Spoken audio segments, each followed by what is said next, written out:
Good evening, students. Again, I was absent, but present here, English with Priyanka ma'am. तो आज हम जैसा कि बोले थे, आज आपको फ्रेजेस बताएंगे। आप लोग फ्रेजेस देखे होंगे पहले भी, चूंकि हम बता चुके हैं। तो here I am present with phrases। जो मैं बोलती हूँ वो मैं करती हूँ, है ना। ऐसा है ना, आज फास्टिंग है, आज फास्ट में है विदाउट वाटर। जितिया पर्व व्रत है हम लोग का, जो अपने संतान के लिए किया जाता है। आपकी भी मामा लोग की होगी जितिया का व्रत। तो ये व्रत विदाउट वाटर रहता है, विदाउट पानी पिए हम लोग को फास्ट करना पड़ता है। तो एक चीज हम आज आप लोग से बोलना चाहते हैं कि देखिए, अपनी माँ को देखिए, अपने पेरेंट्स को देखिए। सोचिए, एक टाइम आपको नाश्ता नहीं मिलेगा, कैसा लगता है? भूख लगा है, मम्मी भूख लगा है, खाना दो। लेकिन वो लोग फास्ट में रह करके आप लोग के लिए व्रत की है। क्यों? आपकी लंबी आयु के लिए, आपका आप लोग अच्छा करें। वो चाहते हैं कि मेरा बच्चा अच्छा करे, तो आप लोग भी अच्छा कीजिए। कैसे? पढ़ करके। हर आदमी में, हर बच्चे में, हर स्टूडेंट में एक अच्छा क्वालिटी रहता है। हम ये नहीं कर रहे हैं कि सारे बच्चे रोल नंबर 1 आ जाएंगे, सारे बच्चे फर्स्ट कर जाएंगे। ठीक है, जो नहीं फर्स्ट कर सकेंगे, कम से कम वो उन्हें इतना तो पढ़ना चाहिए। आपके पेरेंट्स पैसा खर्चा करके इंग्लिश मीडियम स्कूल में पढ़ा रहे हैं, हर आपका इच्छा पूरा कर रहे हैं, कॉपीज चाहिए, बुक्स चाहिए, है ना। तो आपको भी पढ़ाई की ओर अग्रसर होना पड़ेगा। समझ में आ रहा है ना मेरी बात?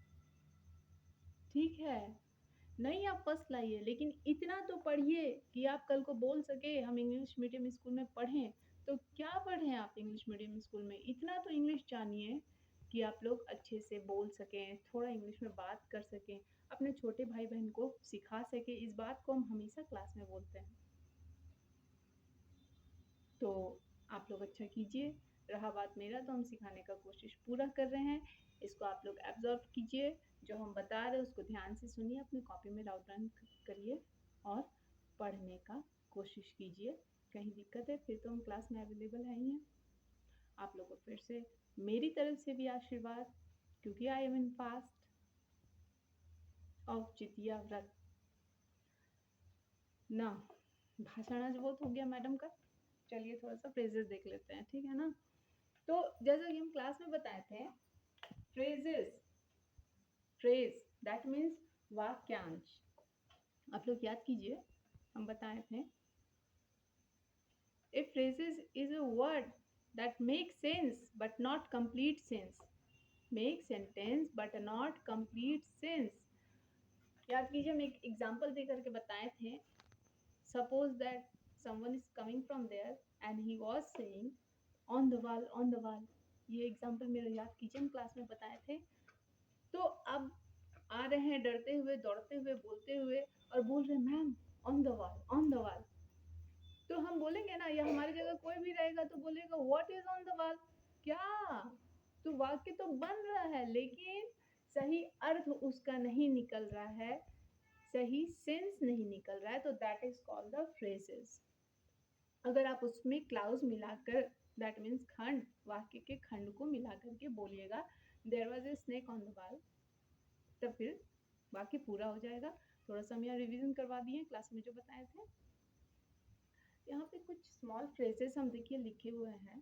इसको हम लोग डेली लाइफ में यूज करते हैं, जैसे हम लोग आपस की बातचीत में करते हैं, बोलते हैं। आप लोग भी क्लास में बैठे, घर में बैठे हैं, तो इन छोटे छोटे फ्रेजेस को आप यूज कर सकते हैं। फ्रेज लंबा भी होता है, लेकिन यहाँ पे छोटे छोटे फ्रेजेस को लेकर के आए हैं, तो उन्हें आप देखिए ध्यान से, देखिए ध्यान से, फर्स्ट में ध्यान से। तो कैसे बोलेंगे? बी केयरफुल, है ना।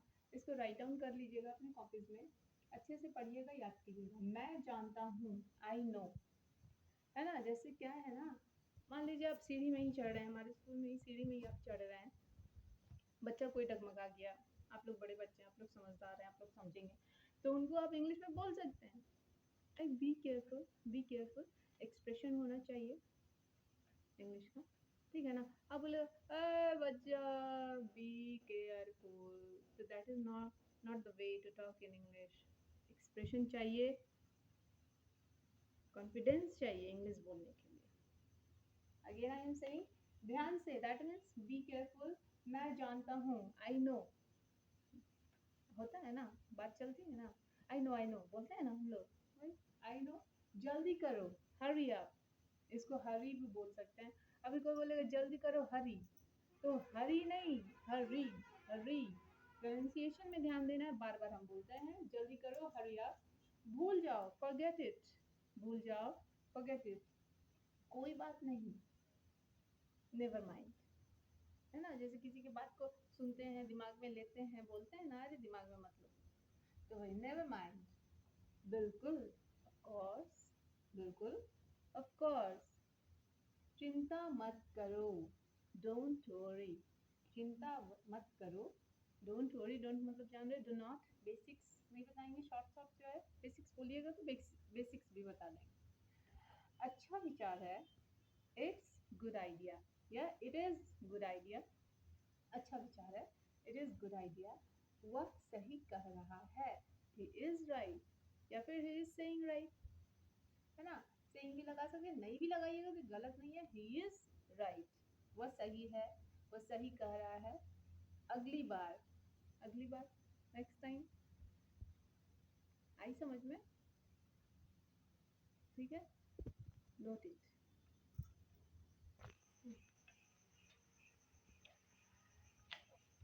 ये व्हाइट बोर्ड में आप लोग को अच्छा से दिख रहा होगा ना, कल हम बोले थे ना कि व्हाइट बोर्ड है, उस साइड मार्कर नहीं मिल रहा, देखिए मार्कर मंगा लिया, व्हाइट बोर्ड में आपको लिख करके दिखा, जो मैं बोलती हूँ मैं करती हूँ। अभी देखिए यहाँ पे 3 न्यू वर्ड्स है जो आप लोग अपनी डेली लाइफ की बोलचाल वाली भाषा में इसको यूज कर सकते हैं। कैसे बोलेंगे उस पर ध्यान देना, उसको देखना है। मैंने आपको पहले कहीं देखा है, मैंने आपको पहले कहीं देखा है, I have seen you somewhere before। कैसे बोलेंगे इस वर्ड्स को इंग्लिश में? मान लीजिए 2 अजनबी आप लोग मिले कहीं, उनसे बात हुई, तो हम लोग ऐसा बोलते हैं ना, मैंने आपको पहले कहीं देखा है। तो इसको हम लोग इंग्लिश में कैसे बोलेंगे? I have seen you somewhere before। थोड़ा एक्सप्रेशन होना चाहिए, I have seen you somewhere before, ठीक है। मैं बिना नाश्ता किए स्कूल जाता हूँ, I go to school without having my breakfast। हम अपने स्कूल कैसे जा रहे हैं? बिना नाश्ता किए जा रहे हैं, तो उसको इंग्लिश में कैसे बोलेंगे? I go to school without having my breakfast। I go to school without having my breakfast। Class teacher मेरा नाम, लेकिन एक चीज यहाँ पे, नाश्ता करके स्कूल आना है, कोई ऐसा नहीं चाहिए जो बिना नाश्ता किए हुए स्कूल आएगा। अगेन लिसन द वर्ड, मैं बिना नाश्ता किए स्कूल जाता हूँ, I go to school without having my breakfast।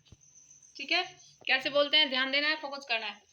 Class teacher मेरा नाम रजिस्टर से काट देंगे, क्लास टीचर मेरा नाम रजिस्टर से काट देंगे। बदमाशी करते हैं तो बोलते हैं ना, हम तुम्हारा नाम रजिस्टर से काट देंगे, कौन बोलता है? Class teacher. तो क्लास टीचर अगर बोलेंगे तो वो बोलेंगे I will struck off your name from the register। अगर क्लास टीचर बोलते हैं तो कैसे बोलेंगे क्लास टीचर या अदर टीचर जो भी हैं? I will, मैं तुम्हारा नाम रजिस्टर से काट दूंगा, that means I will struck off, नाम काटने को struck off बोलते हैं। I will struck off, my की जगह यहाँ your हो जाएगा, your name from the register। लेकिन अगर आप बोलेंगे अरे यार क्लास टीचर ना मेरा नाम काट देगा रजिस्टर से, ऐसे मत करो, ऐसे नहीं करो, ऐसे मेरा कंप्लेन नहीं जाना चाहिए। तो हाउ कैन वी से in English? Class teacher struck off my name from the register। तो आप लोग को ऐसा कोई भी काम नहीं करना है जिससे क्लास टीचर को आपका नाम रजिस्टर से काटना पड़े। Be good, try to be good and always be good, ठीक है। आज का क्लास इतना ही, समझ में आया होगा तो लाइक शेयर एंड सब्सक्राइब। कभी बोलते नहीं है पर आज बोल दिए, तो इसको लिख लीजिएगा, समझिएगा। Thank you, bye. कल फिर मिलते हैं, कल तो क्लास भी आ रहे हैं।